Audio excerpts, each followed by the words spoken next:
Filipi 2 ayat pertama sampai dengan 11. Nasihat supaya bersatu dan merendahkan diri seperti Kristus. Jadi karena dalam Kristus ada nasihat, ada penghiburan kasih, ada persekutuan roh, ada kasih mesra dan belas kasihan. Karena itu, bersenang-senanglah sukacitaku dengan ini. Hendaklah kamu senantiasa berpikir satu jiwa satu tujuan. Dengan tidak mencari kepentingan sendiri atau puji-pujian yang sia-sia. Sebaliknya, hendaklah dengan rendah hati yang seorang menganggap yang lain lebih utama daripada dirinya sendiri. Janganlah dia orang hanya memperhatikan kepentingannya sendiri, tetapi kepentingan orang lain juga.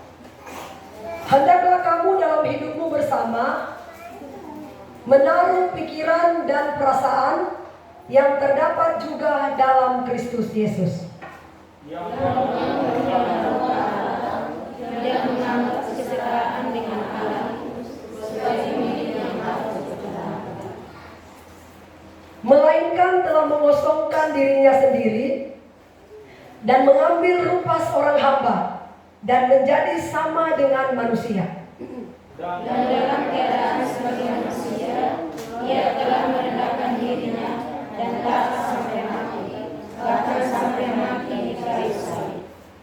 Itulah sebabnya Allah sangat meninggikan dia dan mengaruniakan kepadanya nama di atas segala nama.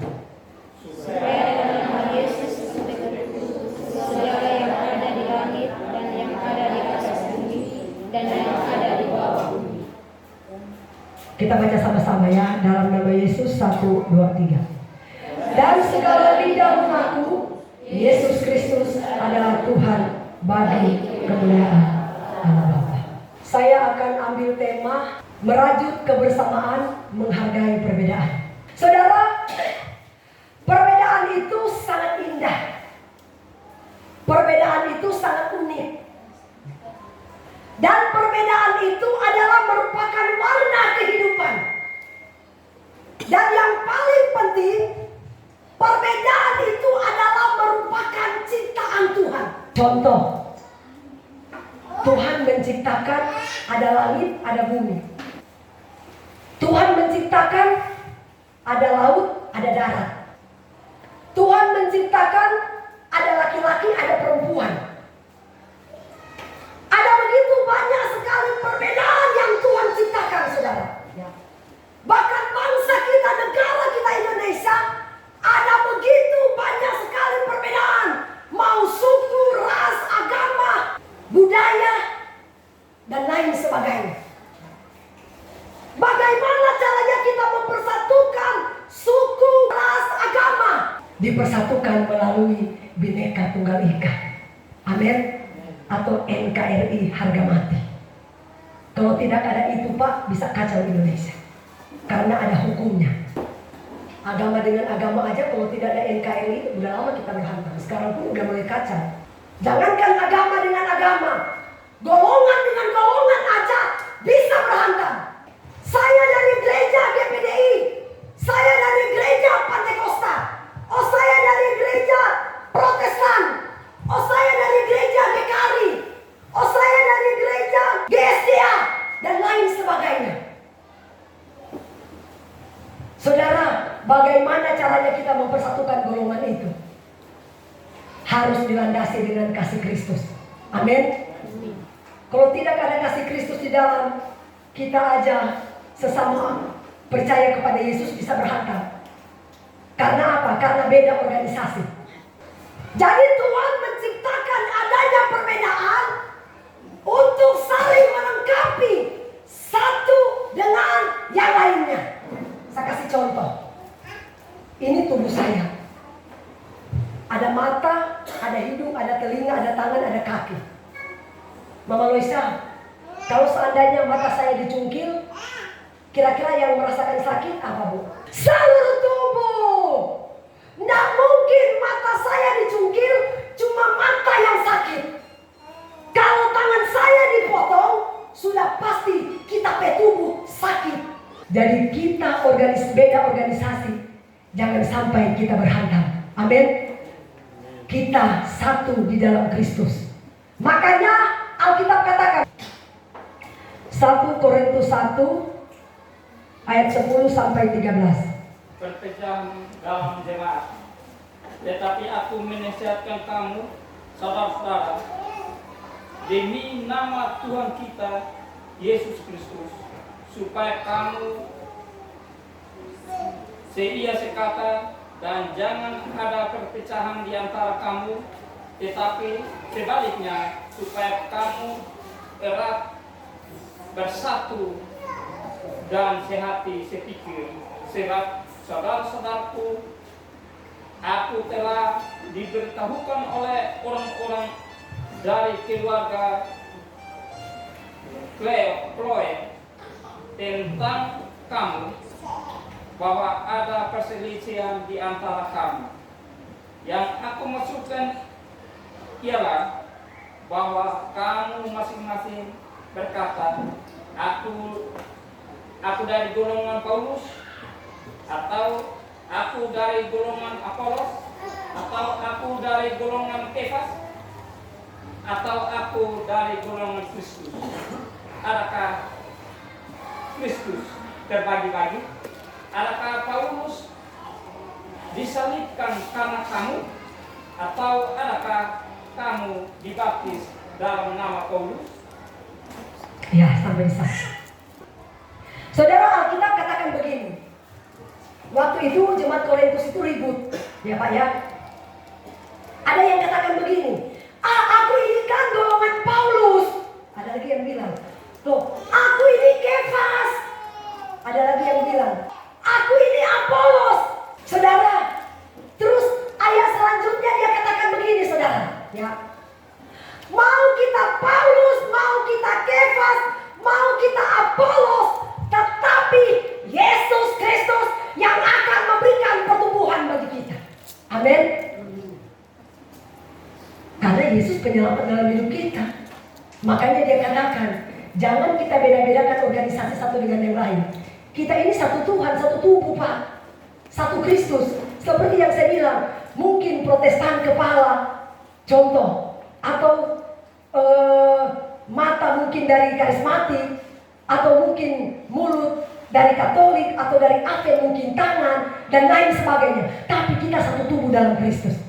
Itu Tuhan sudah jelaskan, saudara. Jangan ada perpecahan.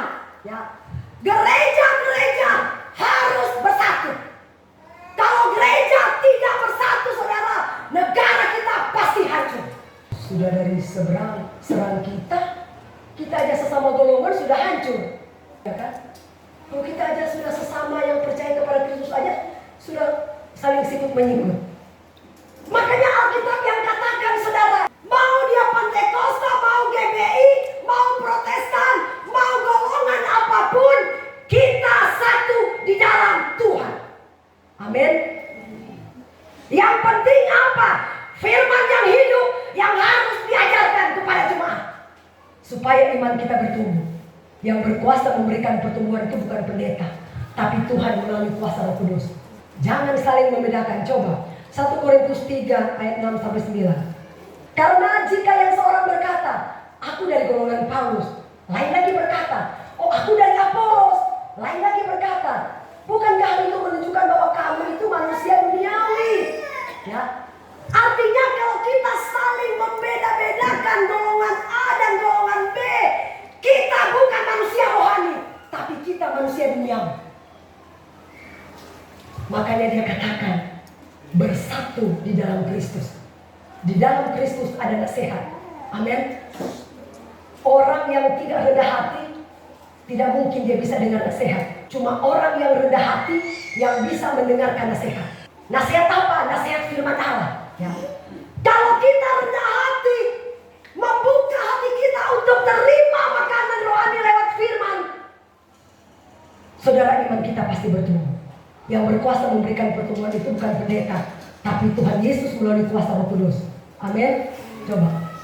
Jadi apakah Apolos, apakah Paulus, Pelayan-pelayan Tuhan yang olehnya kamu menjadi percaya, masing-masing menurut jalan yang diberikan Tuhan kepadanya.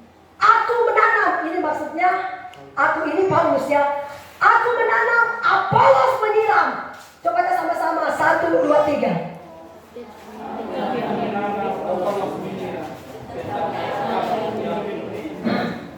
Allah yang kasih pertumbuhan. Amin. Bukan pendeta, saudara. Saya cuma alatnya Tuhan. Suami istri aja bisa berbeda. Iya kan Mama Loisa? Beda visi, beda pandangan, beda rencana, beda selera, beda pakaian, dan lain sebagainya. Saya kasih contoh.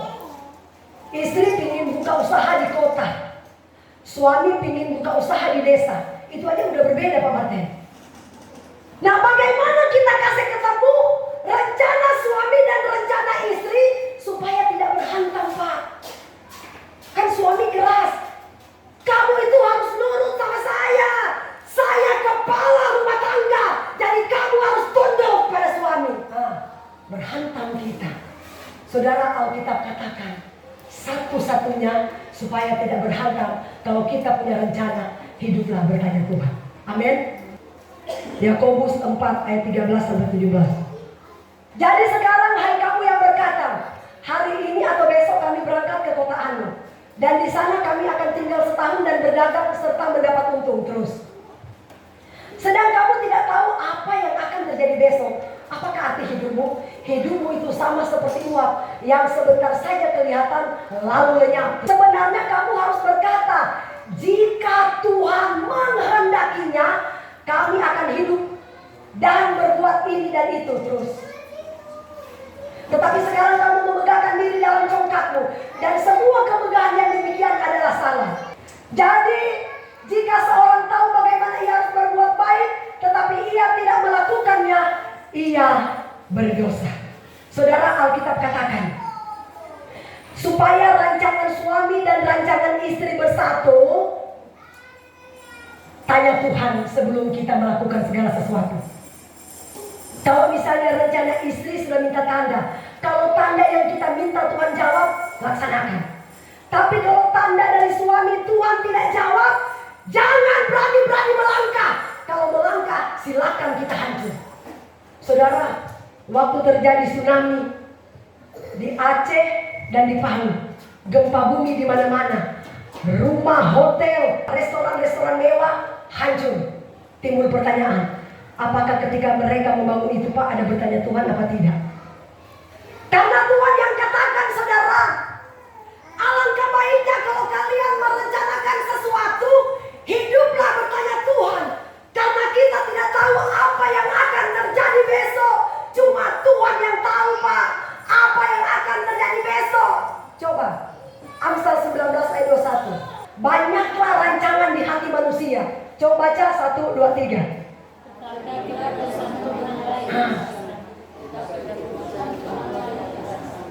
Apakah saya salah Pak?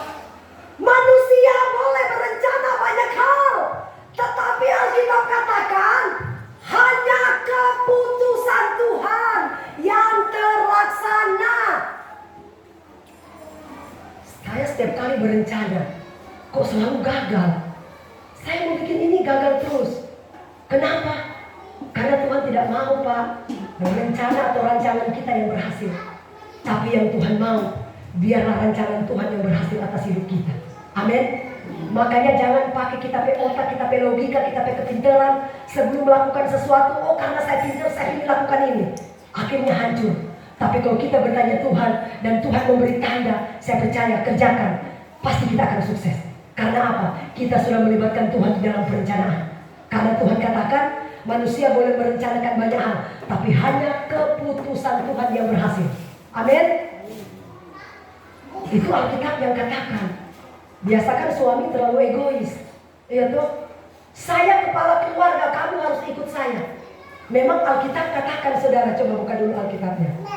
Efesus 5 ayat 22-33. Hai istri, tunduklah kepada suamimu seperti kepada Tuhan. Ibu-ibu tunduk. Amin. Bu begini. Persetan dengan suamiku. Terus, Karena suami adalah kepala istri. Sama seperti Kristus adalah kepala jemaat. Dialah yang menyelamatkan tubuh terus. Karena itu sebagaimana jemaat tunduk kepada Kristus, demikian jugalah istri kepada suami dalam segala sesuatu. Ini Alkitab yang katakan kita tunduk, Mak. Tunduk kata Alkitab. Tapi bapak-bapak jangan senang dulu. Jangan senang, kita dulu ayatnya. Coba 1 Petrus 3 ayat 7. Demikian juga kamu, hai suami-suami, hiduplah bijaksana dengan istrimu sebagai kamu yang lebih lemah. Hormatilah mereka sebagai teman pewaris dari kasih karunia, yaitu kehidupan supaya. Sekarang ibu-ibu yang senang, ya. Tuhan memang katakan saudara, istri harus tunduk pada suami. Tetapi Alkitab katakan juga, hai suami, hormatilah istrimu sebagai teman pewaris kerajaan Allah. Supaya apa? Doamu jangan terhalang. Amin. Kalau suami tidak menghormati, menghargai istri, doanya pasti terhalang. Makanya Alkitab ini ada timbal balik, Pak. Kita harus hormati suami itu betul. Bagaimana istri akan hormati suami kalau mulut lelaki penuh dengan makian? Bagaimana istri akan hormati suami kalau itu kaki dan tangan sudah bermain bang bang bang?